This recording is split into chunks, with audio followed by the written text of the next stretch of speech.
everyone. Sorry for the delay. Actually, I was reading something and didn't realize it's 2 o'clock. I got to run. Good afternoon. Thank you for joining us here today as we talk about the impact of President Trump's budget as well as the proposals that are currently among the Republican House leadership for programs that affect tens of thousands or more than 100,000 people in Erie County with regards to health and human services. And when it pertains to Medicaid, it's more than 300,000 Erie County residents that are on Medicaid. I'm Erie County Executive Mark Poloncarz. I'm joined by our Commissioner of the Department of Social Services, Karen Rybicki. I'm not certain if people could hear that because of the issues. And we're also joined by Eric Tower, a Special Assistant for the Department of Social Services, who did a lot of work on what you're going to see here, as well as our Commissioner of the Department of Mental Health, Sarah Bach. So thank you all for being here. We have been monitoring for some time the proposed impact that would occur on Erie County for all of the federal programs that have been cut. We've talked about some of those and the impact and what we had to do to protect some of those programs. But we're also starting to see some real programmatic cuts being proposed, not just by the President, but also by the Republican House leadership, which are severe. And so we want to talk about that because we believe that these federal cuts to especially Medicaid and the Supplemental Nutrition Assistance Program, SNAP, which for many years was known as food stamps, will raise costs on Erie County as a government while reducing the amount of individuals who actually would receive the benefits, all to fund tax breaks for billionaires. So I want to talk first about the description of they're going after waste, fraud, and abuse. I was the county controller who was tasked with going after waste, fraud, and abuse. I created the whistleblower hotline as county controller. I am all in favor of going after waste, fraud, and abuse in government. We need to go after waste, fraud, and abuse in government. But that's not what's being done. And in some ways, some of the most recent actions are very disconcerting because they're terminating the individuals who go after waste, fraud, and abuse and ensure the sanctity, so to speak, of these programs. For example, the President just fired the Inspector General of the Health and Human Services Administration, which handled departmental oversight. The Inspector General is the one that determines whether things are being done properly internally and how they should be done. And if you get rid of the Inspector General, you're eliminating the waste, fraud, and abuse oversight that exists in the department. The President fired 80 people in the Center for Consumer Information and Insurance Oversight. This oversees the Affordable Care Act to ensure that it's being run properly and it's not being abused. And then the President fired 200 people in the Office of Program Operations and Local Engagement in Medicaid. Medicaid is one of the largest programs in all of the United States. And you can't eliminate the individuals who do the oversight of it and expect it to run better and more efficiently.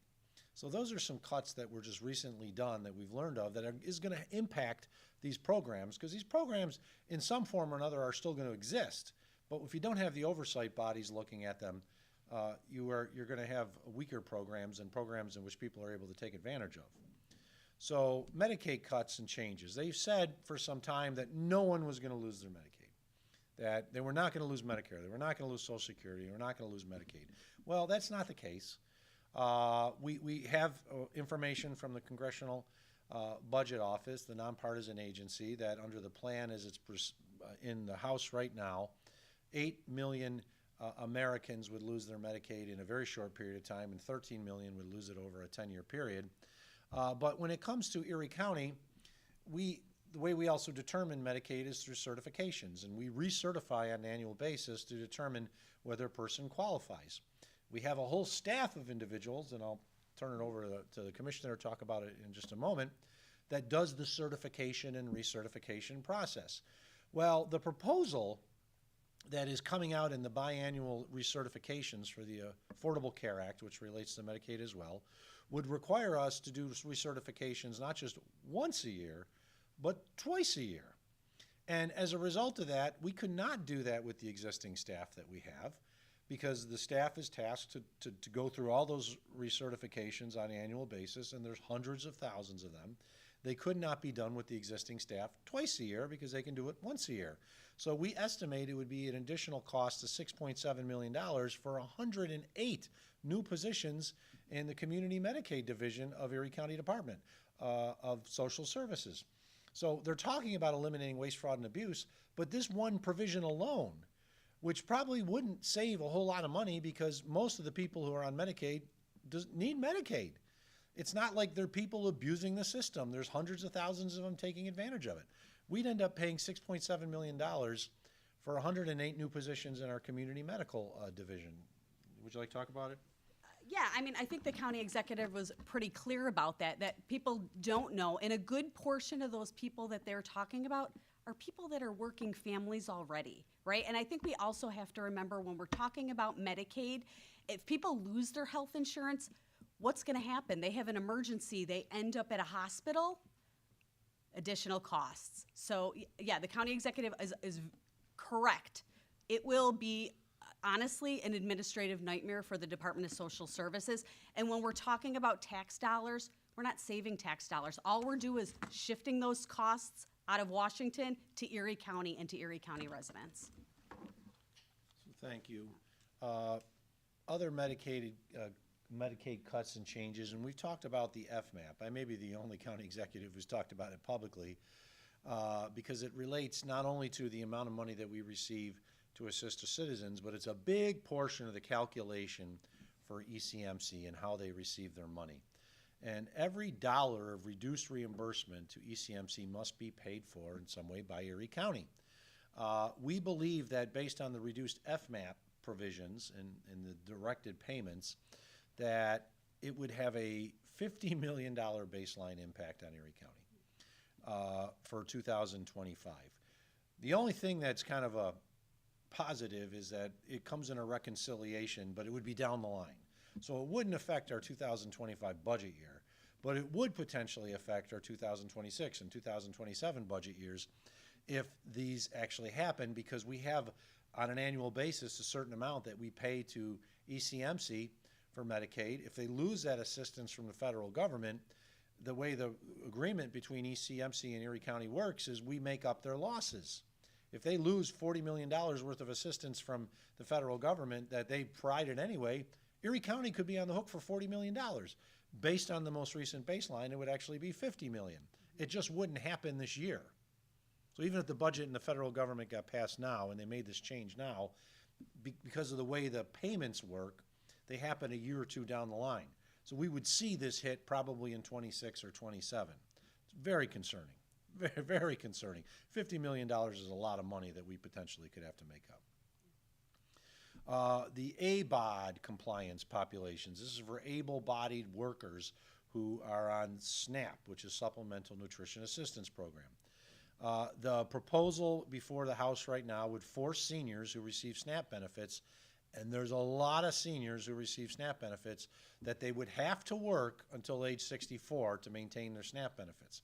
So if someone's retired and they're 61 or 62 years old and they're getting SNAP benefits, they would be forced to go back to work to get their benefits. If they didn't go back to work, they would lose their benefits.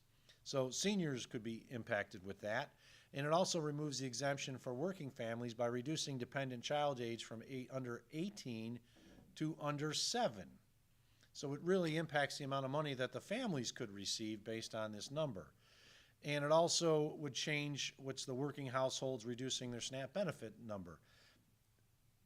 We think as a result of the provisions that they have in place, we also would have to add 36 new jobs in our SNAP compliance department to oversee these changes that would be required, which would take away benefits from people, but require Erie County to spend more on an annual basis to ensure that the compliance requirements are being met. So that'd be about a $3.2 million hit in new positions if this provision in section 10002 and section 1003 of the House bill, if it goes through, we would not only have less money going to citizens in our community, we would be requiring people to work until they're 64 to get Supplemental Nutrition Assistance Program benefits, and we'd have to create new jobs to do the compliance associated with it. Once again, this isn't eliminating waste, fraud, and abuse.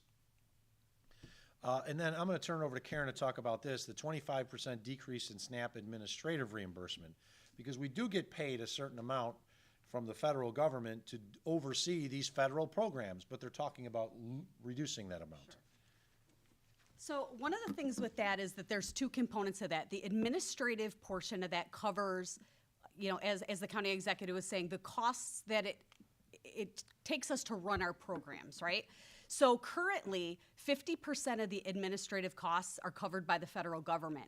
They're talking about shifting that cost, changing that, where 25% decrease would come from federal reimbursement. If that shifts to the state of New York, it's very likely that cost is going to shift back onto Erie County. So we believe that would be at least a $2.4 million administrative cost to Erie County. Now, I don't know if on the next slide, the benefit. There's also an impact to the cost in food stamp benefits. So I just want to put something into proportion for you. Let's just talk about Erie County residents alone. 14% of Erie County residents are currently receiving SNAP benefits. That's 1 in 7 residents in Erie County. 35% of those are kids, children within our community. 14% are elderly. Another 10% is that non-elderly disabled. So that leaves us with 41% of those SNAP individuals. Many of those are already working families.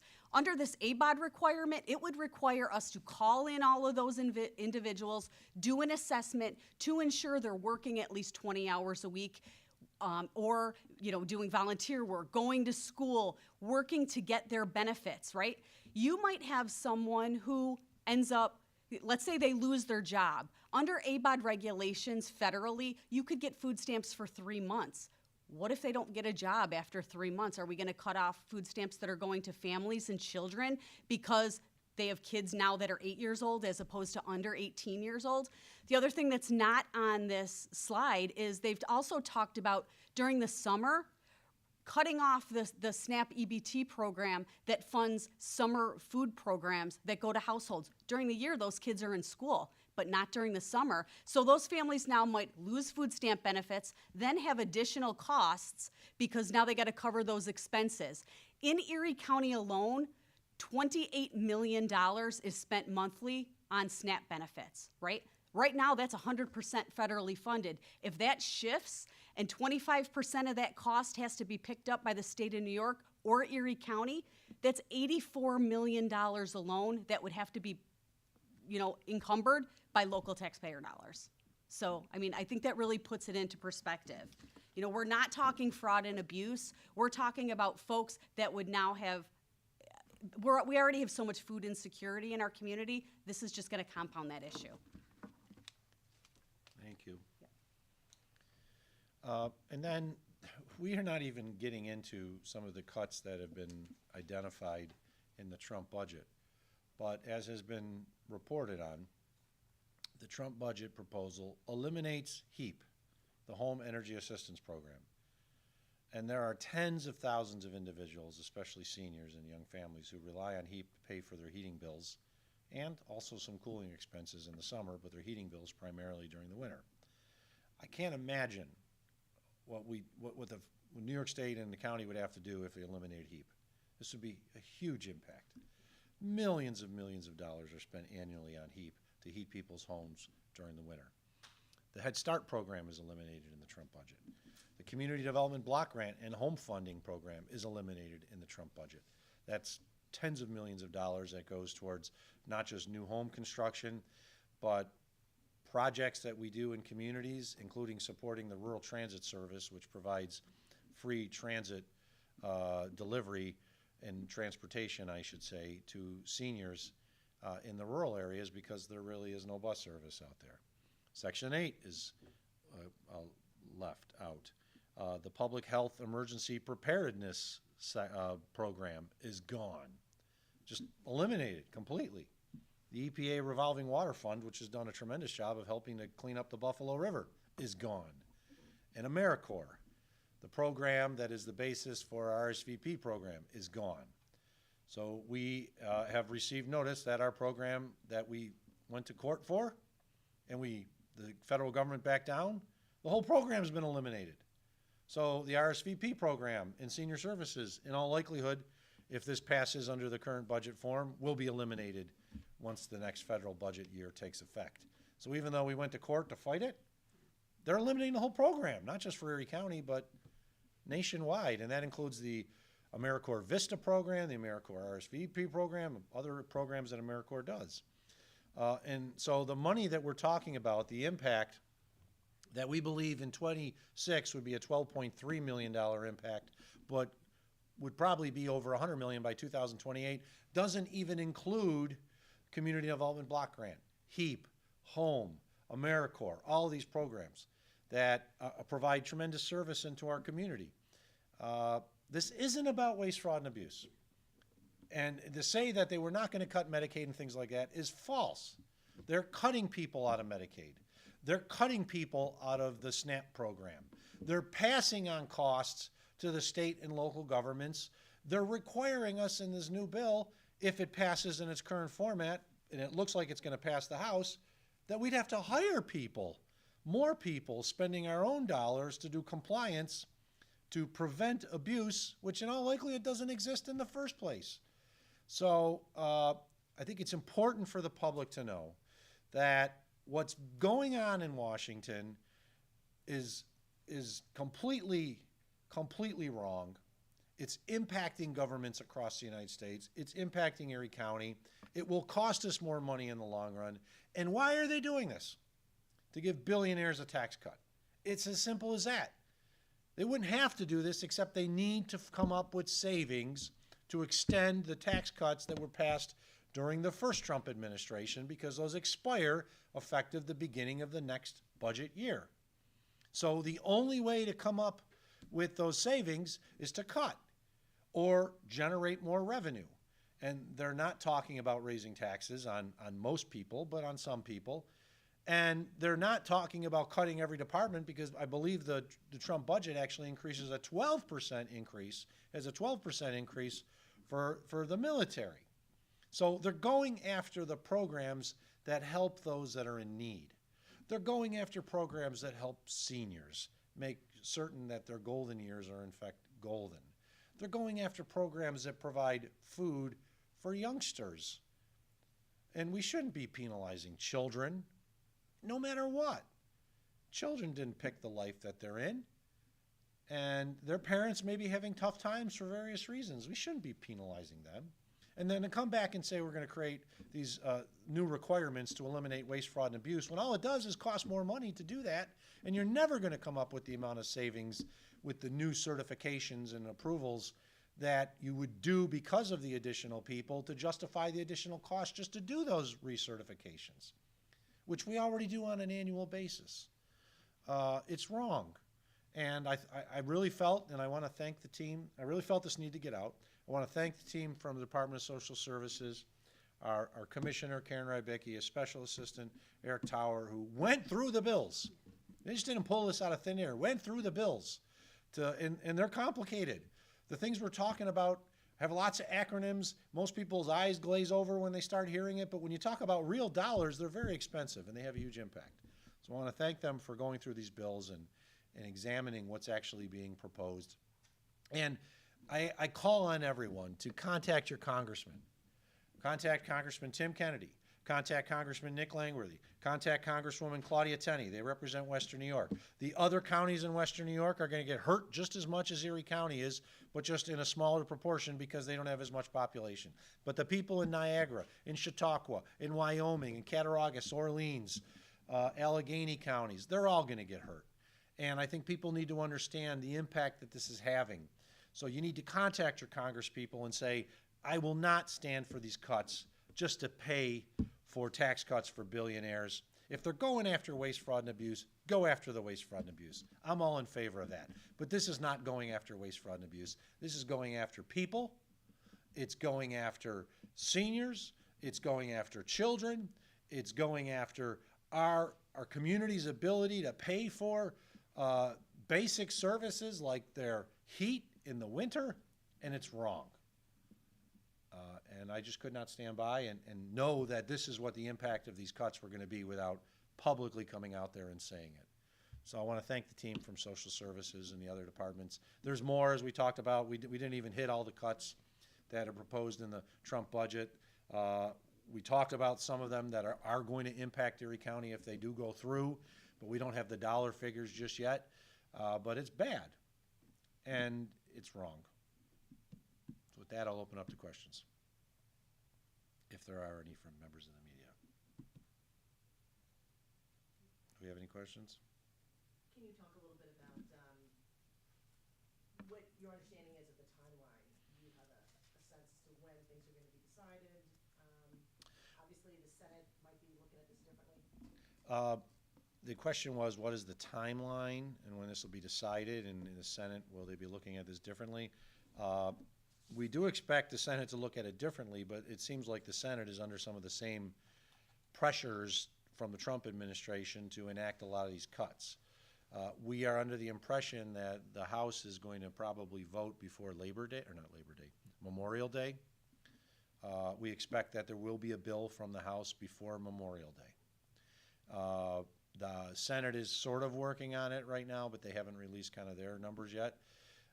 They are trying to do this in a budget reconciliation, which could really force a lot of this through on a 50+1 majority vote in the Senate, because they can avoid the filibuster and the 60 vote in a reconciliation process, which means the Republicans control the Senate by 51 or 52 votes right now, but all they need is the 51 or 52 votes to get it through. It's because if you go through a budget reconciliation process, it avoids the filibuster. So this is going to get voted on in one form or another. Whether it's exactly the proposal that's coming from the House is still up in the air. It is, and you are correct, it is potentially subject to Senate changes. But what I'm hearing from the National Association of Counties and others, is there's probably not going to be a whole lot of changes. President Trump's full budget as proposed is not going to go through in all likelihood. We may still see HEAP in some form, but maybe not to the same degree. We just don't know what it's going to be yet. But we do know now what is in the House budget proposal, especially the one that was going after Medicaid, and it's substantial. Thanks. No, I think, obviously we're just also very concerned about, and I mentioned this before, just the additional administrative burdens and the true benefit of adding those additional positions that we'd have to add, those additional costs. And then you look at, is there really, to the county executive's point, waste, fraud, and abuse? No, none of us want to see waste, fraud, and abuse. But the benefit of doing this, I don't think we're going to see the impact, the true impact. What it's going to do is create chaos. It's going to, be honestly a nightmare for the Department of Social Services to be able to manage the work, in a timely basis. We have compliance requirements that we have to meet and process cases under. If we have to now start seeing folks twice a year as opposed to once a year, that's double the work. It's very unlikely that I would be granted double the staff, because there's just not going to be the funding to be able to support that. So I am very concerned about that, concerned about my department and my staff. Thanks. I will be meeting with leaders of the National Association of Counties next week. So we're going to learn a lot more. I know NACO is very concerned about some of these because of the impact that a lot of these proposals have on counties. City governments generally don't worry about Medicaid. They don't worry about Supplemental Nutrition Assistance programs because it doesn't go through them, but it does go through counties. And a lot of the programs that are being impacted directly affect every county in the United States, all 3,069 of them. And there is a deep concern, and it's not just a Democratic concern. I have Republican colleagues that represent county governments across the country, California, Montana, Alabama, up to Maine, and they're concerned as well because they realize not only is this going to impact their constituents, but it's probably going to increase their overall costs that they have to pay for. So I'll have a little bit more information even above this next week. If there's no other questions, thank you, everyone. Appreciate it. Have a good weekend.